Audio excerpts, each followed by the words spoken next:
Hey everybody, Kelly Engineering here, and welcome to episode 34 of Project Ozone 3. If you look behind me, you'll see one of the things I did in between episodes. Made a bunch of neutron collectors, and they're connected in conduits to the back, so every time they make one of the piles of neutrons, it'll just go right into this compacting drawer.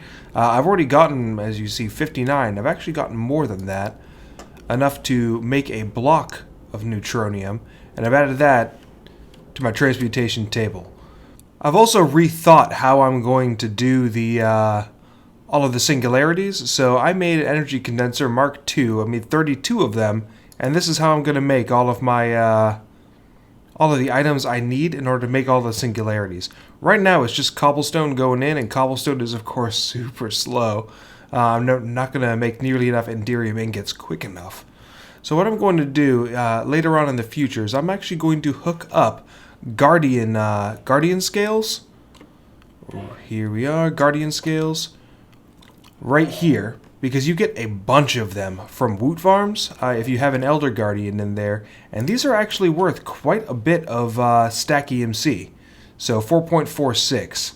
So once I have an Elder Guardian farm going, I'm going to hook it up to an Ender chest, and all the Guardian scales are going to go into the energy condensers. And things will just be super quick. It's actually how I managed to get 123 million EMC. Yeah, and it's super fast. As I've been going around and making a lot of the high-profile items, I've been making it into a block and throwing it in this alchemical bag. So I have a piece of octuple compressed cobblestone as well. But the neutronium block of crystalline, and block of the ultimate can actually be animated, be made to be alive and turned into a mob with the help of the Wand of Animation, which is going to be our goal for the end of this episode. I'm going to make the Wand of Animation. For that, got to get into Botania. So, I've already gone ahead and made myself a dank null, like I do with every mod. I make myself a dank null to store all of the weird stuff, and I've also made a Lexica Botania and completed the tutorial just so I can have all the red arrows out of the way.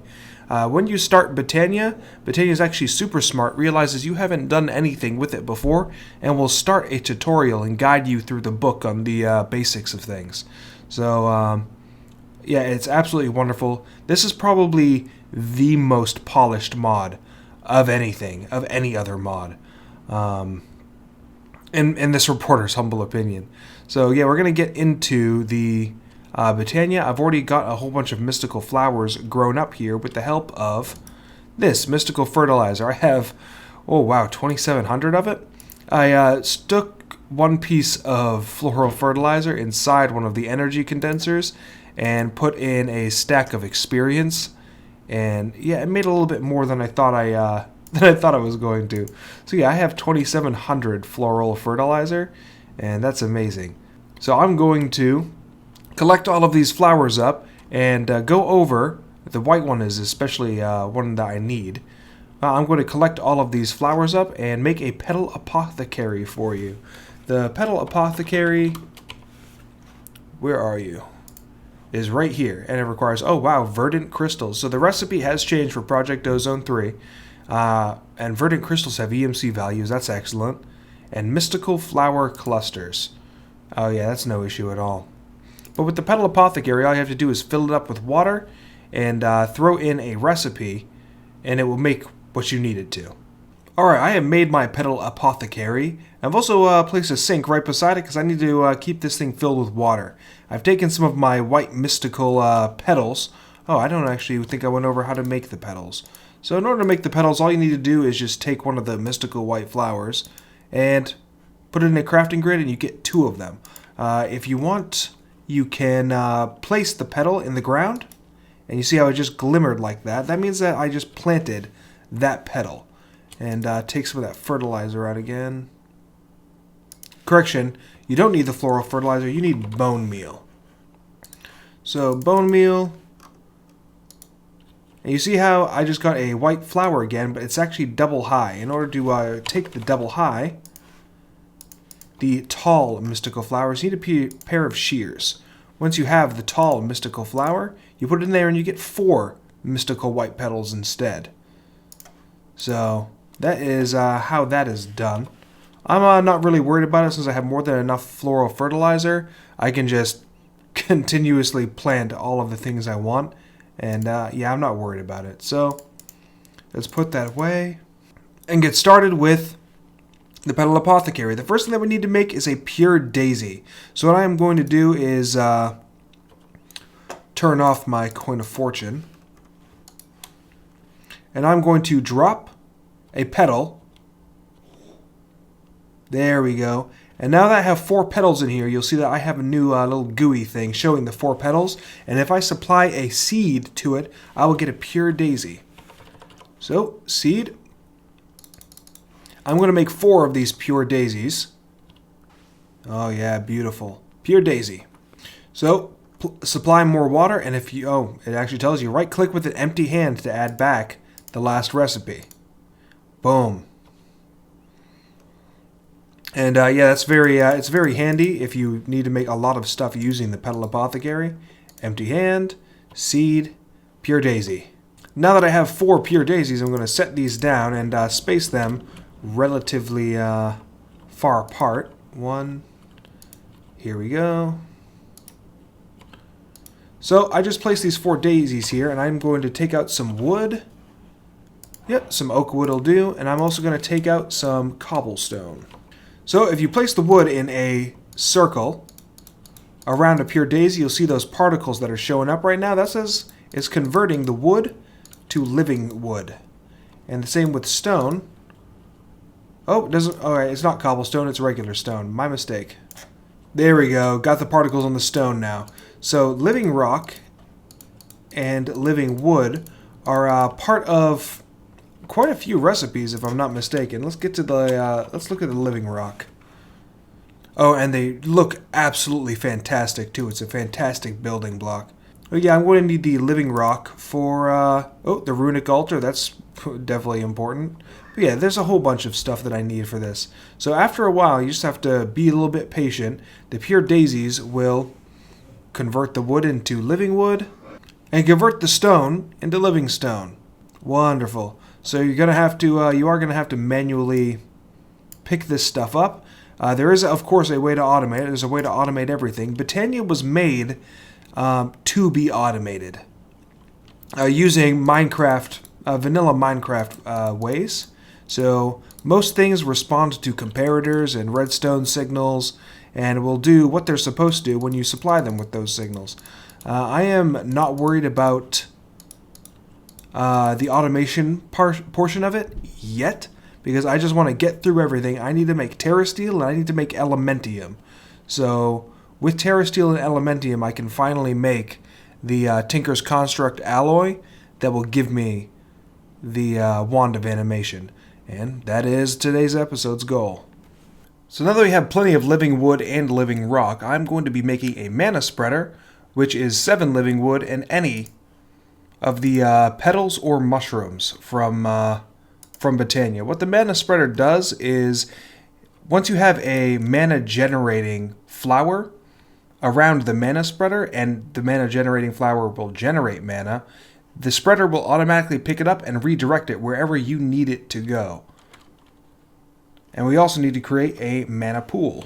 And the mana pool, so you have this diluted mana pool, and we don't ever make them. There's not really any reason to. By this point, you should have plenty of actual living rock. So make the normal mana pool, and there's like hundreds of times more mana storage in this mana pool. I'm going to place this right here. I'm going to leave the mana spreader for now because I have made an endo flame, which is 2 mystical brown petals, 1 red petal, and 1 light gray petal. You throw those inside a petal apothecary, throw a seed in, and bam, you get the endo flame. What the endo flame does is it will actually generate mana based on combustible materials around it, and I'm going to place the mana spreader on top of that and throw a piece of coal on there. I'm sorry, what? Why is the endo flame not picking that up? Alright, I picked it up that time, so you can see that it's actually generating mana right now from that piece of coal, and that piece of coal will be going to, or the mana generated will be going to the mana spreader. The next thing that I need to create is a mystical wand. And the mystical wand, you can use pretty much any petal. I am going to use red and blue. So let's make my blue petals. Let's make my red petals. And then with those, you have to make living wood twigs, which is 2 pieces of living wood in a stick pattern. Bam! 3 living wood twigs. Place them here, and then the petals you want. Oh, get that blue petal there, and bam! I have a wand of the forest, and it is in bind mode right now. So what I have to do is shift right click, and you see that a little box appeared around it, and then shift right click, and now you see that the mana spreader is actually pointing at the mana pool now. And mana is actually flowing into it already, a little bit. So I'm going to hook up a little automatic, I'm going to make one more mana spreader, and set up something automated, so this thing is always receiving coal. And it's actually not going to be coal. I'm going to use supremium coal, because I have quite a bit of it, and supremium coal can be burned for a while. I'm sorry, superium coal. So it can be burned for a while. You see that's over 19,000 ticks. So the more that a fuel item can be burned, the longer that it can be burned, the more mana it'll generate as a result. And that's exactly what I want. Oh, you can see the mana already in the pool right now. The next thing I'm going to create for mana generating flowers are hydrangeas. Hydrangeas are not the preferred way to do it over the endoflame, but it is an option. So it is 2 blue petals, 2 cyan petals, and of course the seed, and you get the hydrangea. The hydrangea, if you set it around a pool of water, it will actually take one of the blocks of water and generate mana from it. So it's rather slow, and I've actually created this infinity pool right here, just so the hydrangea always has something to pull from. As I mentioned before, Botania can be entirely automated using vanilla mechanics, which is what I have set up here. So I have a wooden pressure plate with, well, with the exception of the alchemical coal. Having alchemical coal drop on this pressure plate, it'll release a redstone signal that will turn on this redstone torch and freeze a hopper. So whenever the endoflames actually eat up this alchemical coal, then it'll free up the hopper, drop 2 more alchemical coal on here, and I will be having mana generation. I did have a problem once I placed more endoflames with the endoflames not being able to see a mana spreader. And you'll see right to the right of the endoflame icon, you'll see a mana spreader with a check mark next to it. So there was a red X there, and I actually had to put my wand of the forest in bind mode and bind each flower to a mana spreader in order for this to work. Otherwise, it was just the alchemical coal was just sitting there not being eaten by the endoflames. So the endoflames need a usually this process is, oh, I'm having a little bit of mana loss. The green light shooting out of the mana spreader means I'm having a little bit of loss with generating mana, but I'm not really worried about that. If resources were a little bit more scarce, I'd be worried about, I'd probably place down, I'd probably get rid of one of these endoflames so that I'm not having mana loss, but whatever. I'm not worried about it. So yeah, I had to make sure the endoflames were bound to a mana spreader. If you're worried about not generating mana quick enough, then it was loot bags to the rescue. So I'm going to take some black lotus here and some blacker lotuses here. And what these flowers do is when you apply them to a mana pool, it will just, it's basically free mana. So I'm going to drop that in there, get my wand of the forest out so I can actually see what it's doing. So you see that I have quite a bit of mana generated right now. So I'm going to drop more black lotus in there. Yeah. Keep in mind that in order to update this, just keep right clicking with the wand of the forest. I'm going to throw in a blacker lotus, which produces a crazy amount of mana. Yeah, and see how much mana that just generated from one blacker lotus? But yeah, if you keep dropping them into the mana pool, it will generate mana from nothing. And because of the loot bags, it's essentially, yeah, we have a bunch of free mana. I'm not going to automate this. I'm only going to use the black lotuses and the blacker lotuses if necessary. For the most part, I'm just going to leave it up to the endoflames, and eventually, once I get into runes, I will have the gourmands doing it. Now that I have a constant supply of mana thanks to the Black Lotuses and Blacker Lotus, I've got some Ender Pearls and Diamonds, and I am going to... Oh, if you mouse over a mana pool, you'll see that there's a transformation that can occur with the Diamond and the Pearl. So, if you just drop it in there, you'll see that I'm getting something, and it's actually using not as much mana as I thought it would. So I'm just going to drop all of these in there. Boom. And now I have Mana Pearls. Mana Pearls are used in a lot of Botania recipes, so I'm going to continue making those, and I definitely need some Mana Diamonds. So let's drop those in there. There we go. And I have used how much mana? A lot of mana. But I have 32 Mana Diamonds. Oh, they have EMC values. That's good. So I'm going to add these to my transmutation tablet as well. The next item we'll be creating is the Runic Altar. The Runic Altar will allow us to create a bunch of Botania runes. And, wow, really cool effect there. But I'm going to take my Wand of the Forest and bind... Oh, whoops.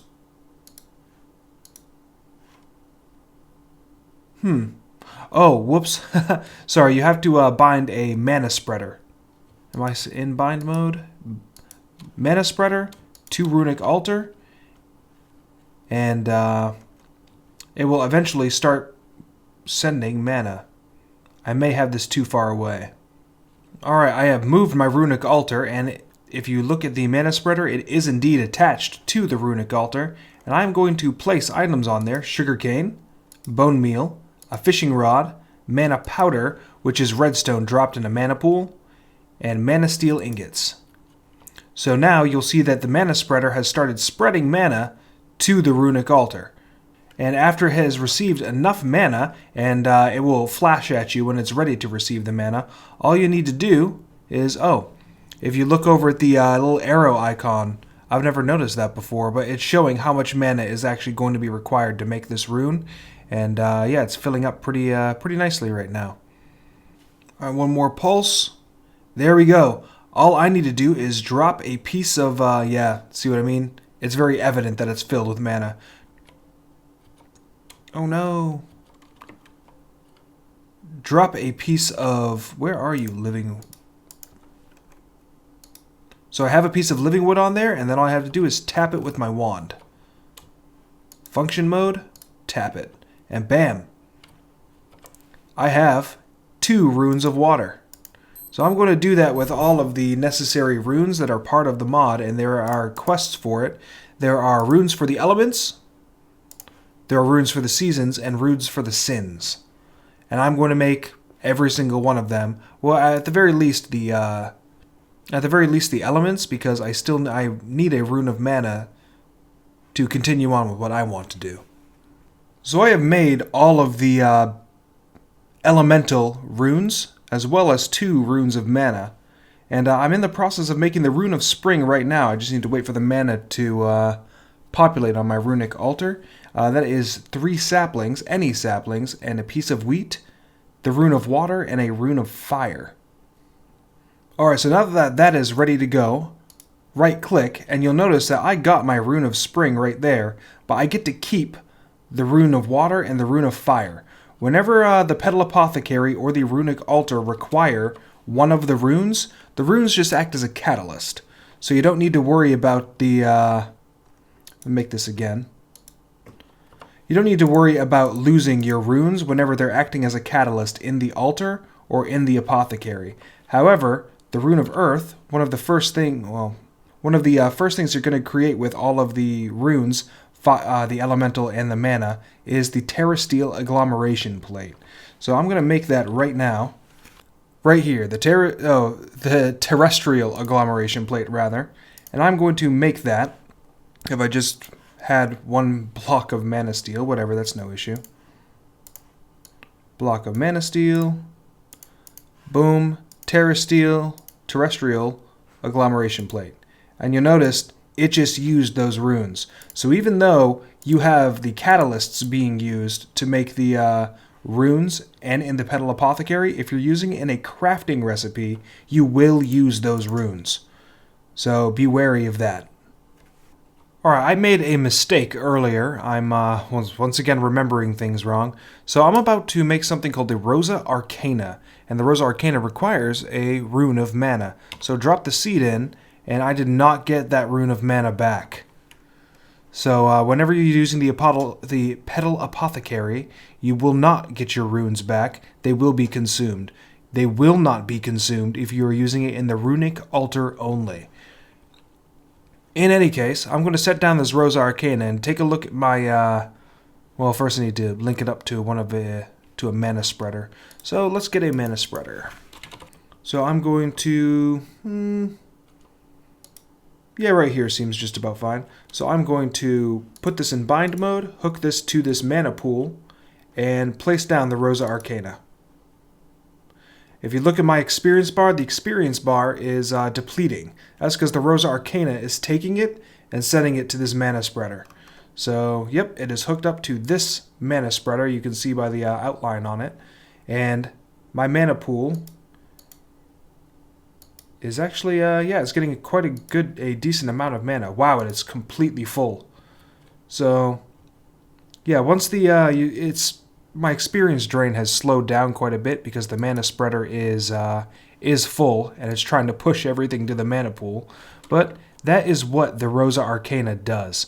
And what I'm going to do is I'm actually going to put this mana spreader back to the pool, and this mana spreader will go to the Runic Altar. So whenever I'm actually making runes and I'm standing in the area, it'll take my experience, and you can see how much mana it made in such a short period of time. That'll be what I use to make my runes. Yeah, now that I'm standing here with this mana spreader attached to the Rosa Arcana, yeah, mana is flowing in. It's less, but it's much faster. So I can start making runes at a much quicker pace than what I was doing before by using the Endo Flames. The next thing I'm going to do is place down 4 blocks of lapis and then 5 blocks of living rock in this checkerboard pattern, and then put the terrestrial agglomeration plate on top. So this is going to be the setup that we need to use in order to make Terra Steel. However, Terra Steel needs a supply of mana, and it cannot be provided by the mana spreader. It needs to be provided by a mana pool. So the next thing that we're going to create is a spark. And actually we're going to create 2 sparks. So I'm going to put the spark right here. You see it's flashing right now. And then I'm going to put a spark right here over the mana pool. And then in bind mode, I'm going to bind this spark. Whoops. There we go.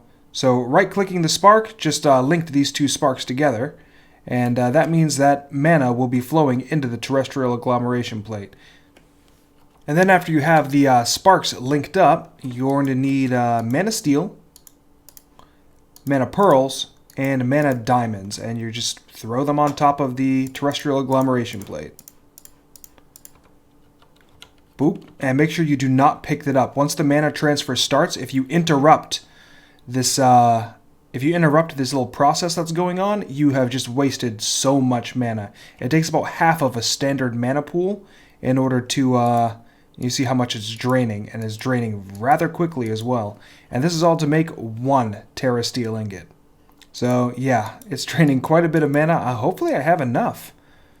But yeah, there we go. There's 1 Terra Steel ingot. Awesome. And wow, that's quite an EMZ value. Regardless, I need to wait for the mana to rebuild into my mana pool, or I can just use my blacker lotuses or my black lotuses in order to make it, in order to speed it up quite a bit. Alright, now I'm going to create a mana tablet, which is a mana diamond and living rock. And boom, this thing can hold 500,000 mana. All I need to do is change my Wand of the Forest to function mode. Oh, whoops. Where's my coin? Sorry about that, I had to turn my coin of fortune off. But if you take the Wand of the Forest and shift right click, you'll see that it has mana pool going to a tablet.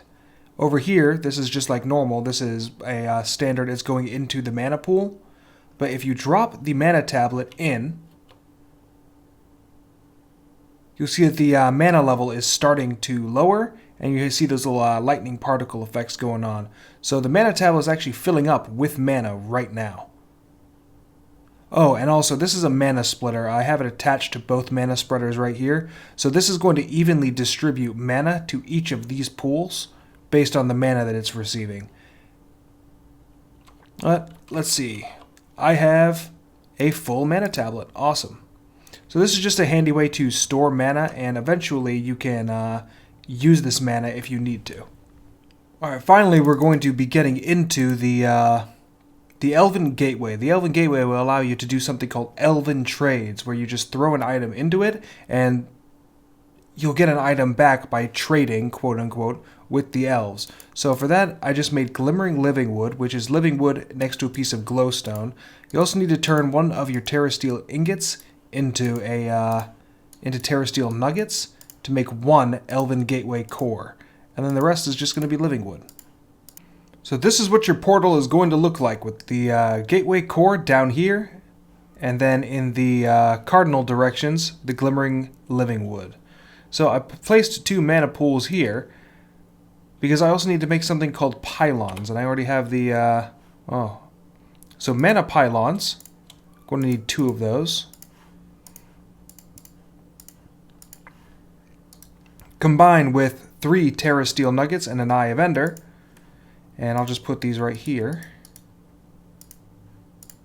There we go. So these Natura pylons go right on top of the mana pools.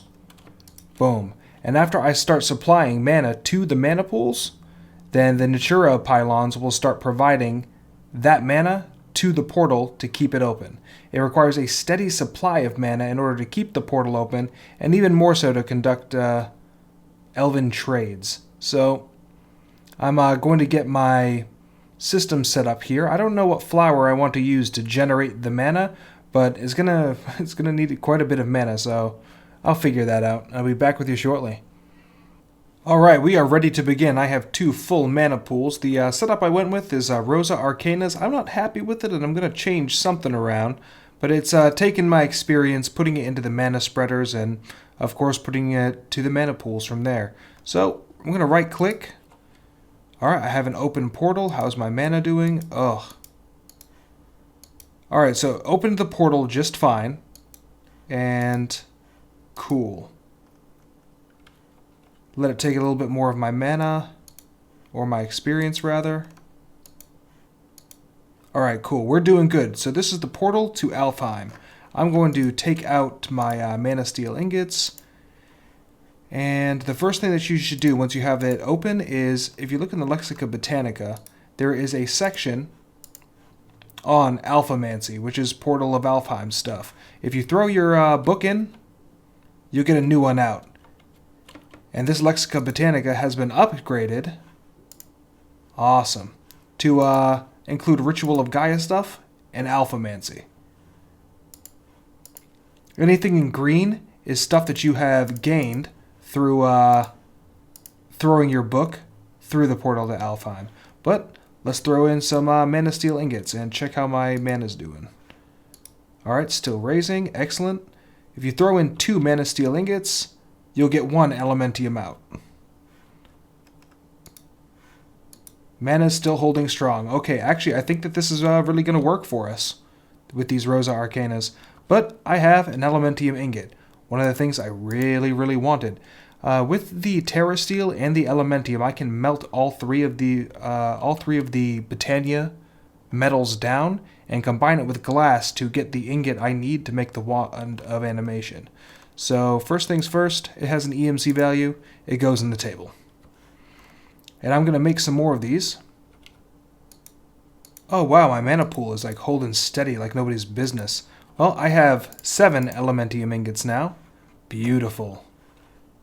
Alright, now that we have the Terra Steel, Elementium, Mana Steel ingots, and of course Cobalt and Glass, I'm going to throw all of those inside the smeltery so that it can alloy up, and well, it's actually quite slow. It looks like Mana Steel was the first to complete, followed by the Terra Steel, and then the Elementium, and the Cobalt is taking up the rear. Alright, now that I have all 4 of those in here, I'm going to throw in an entire stack of glass. So I put in 16 ingots each. Whoa, the mana seal only made 7 ingots though. Oh no!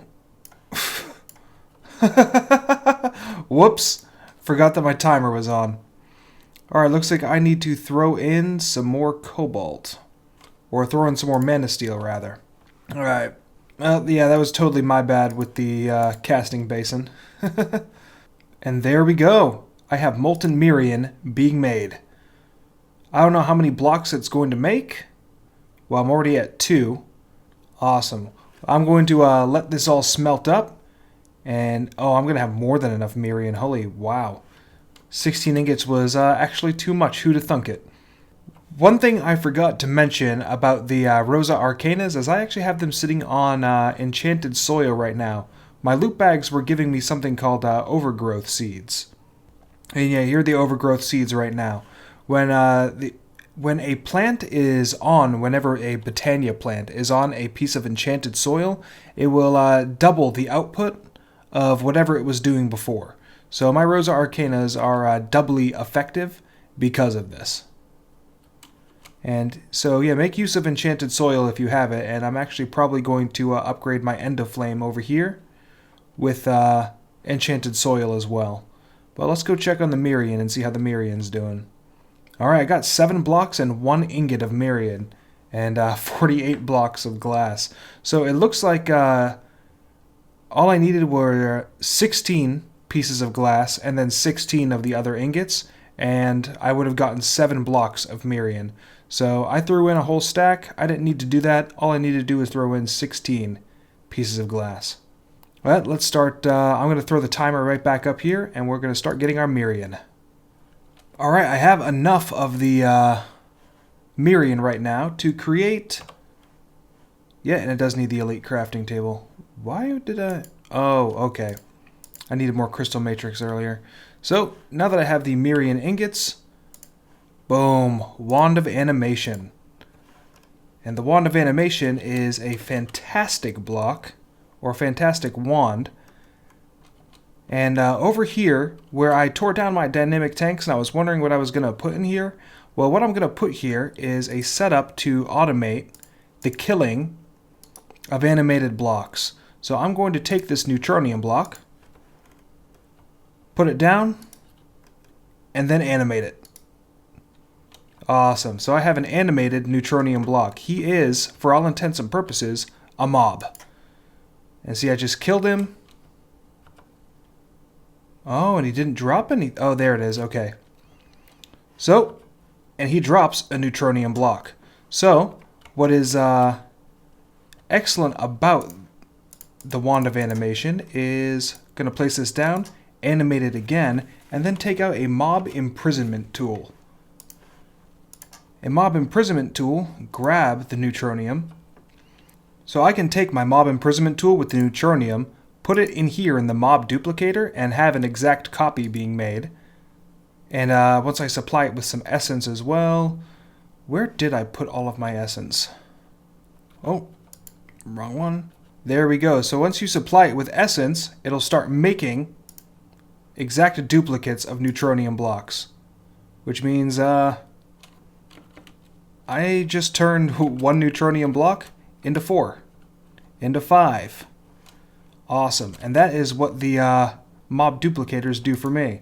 And I have this black hole tank from Industrial Foregoing. It's not using as much essence as I thought it was going to. But that is excellent. This is what I'm going to do with every single one of the blocks, every single one of the rare blocks that I throw inside this bag. Oh, isn't that beautiful? So I've been having some fun, and I've been making octobal compressed sugarcane out of this little bad boy. So this is a mob imprisonment tool filled with octobal compressed sugarcane, and since all I have to do is unpause it, he'll be summoned. Boom. Just like I showed in the last clip. So I'm a word of warning. If you summon something with the mob duplicator, he'll just sit there. Well, at least for me, the mobs will just sit there. They don't move around. I do not know why. Apparently, I've gotten a couple of comments on my videos saying that, wondering how I managed to get the mobs to not move around. They just never have in this world.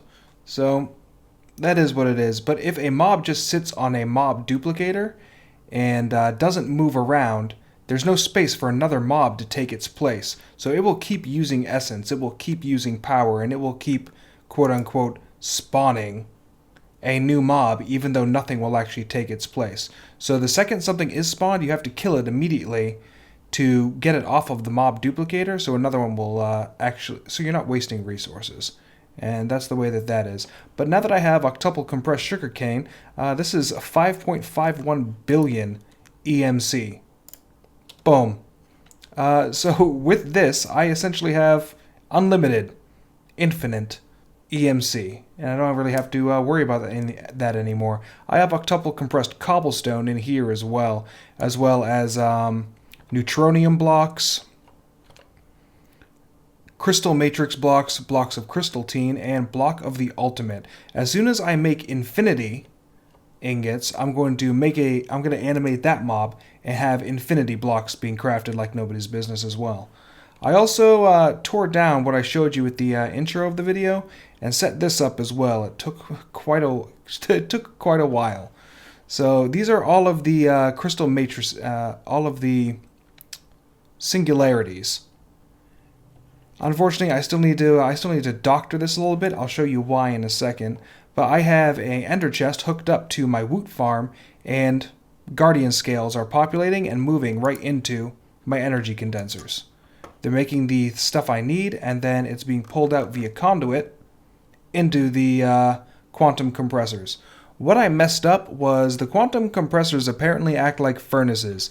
There are very specific faces you have to insert and extract things from. So I initially had all of the things from the energy condensers inserting from the bottom. That doesn't work. The bottom is only an extract. Alternatively, I also had all of the singularities being extracted via the top and moving into the framed drawers. That doesn't work either.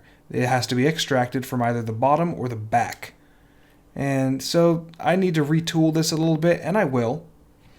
But with that, I am going to call it an episode. I hope that you enjoyed it. I went through quite a bit, actually, with Botania and the animated mobs and the singularities. But next episode is going to be a free episode. I'm not going to really do anything except catch up on the quest book, because I know I have solar panels and nuclear craft and pneumatic craft stuff. So I'm going to just play a catch-up day in the next episode. With that, I'm Kelly Engineering, and I'll see you in the next one. Bye-bye.